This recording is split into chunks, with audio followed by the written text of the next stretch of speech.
بيكم في حكاية مقال، القناة اللي هتخلينا نغوص في عالم المقالات الصحفية، نكتشف ازاي مقالات مكتوبة من عشرات السنين أو حتى مئات السنين قدرت تغير مجرى تاريخ وتكشف حقائق وتبني وعي جديد.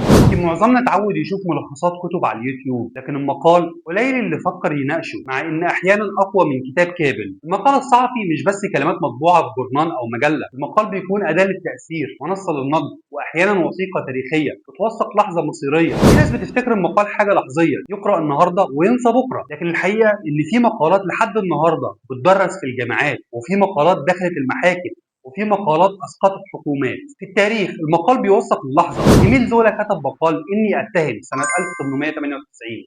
المقال ده لوحده غير مصير قضيه دريبورس وفضح الفساد القضاء الفرنسي في المجتمع. المقالات بتفتح نقاش عام، زي مقالات محمد حسنين هيكل الصحفي اليابانية اللي ساعدت تفهم المجتمع الياباني القضية العربية بعد هزيمة 67. في الاقتصاد، مقالات الصحفية إيدا تاربل في أوائل القرن العشرين عن احتكار النفط في أمريكا ساهمت في تفكيك شركة ستاندرد أويل. العلاقات الدولية، تسريبات زي أوراق البنتاجون أو أوراق بنما بدأت كمقالات نشرت وثائق وانتهت بعواصف سياسية في كل العالم. الكتاب بيحتاج وقت طويل في القراءة، بيركز على موضوع واحد بشكل شامل. المقال أسرع، مباشر، بيضرب في اللحظة، وعشان كده قوة المقال إنه ممكن يوصل لجمهور واسع بسرعة ويعمل أثر سياسي أو اجتماعي فوري. القناة دي هنعيش مع المقالات اللي غيرت العالم، هنحكي قصتها، مين كتبها، فين اتنشرت، وإيه كان محتواها، وإيه الأثر اللي تركته. كل حلقة هتكون زي رحلة من مكتب الكاتب لصفحات الجريدة لدوائر السلطة وللناس اللي اتأثروا بيها. اللي هتكتشفوا إن المقال مش ورقة قديمة بشرارة قادرة تولع ثورة أو تفضح سر أو تغير مجرى التاريخ. دي كانت البداية،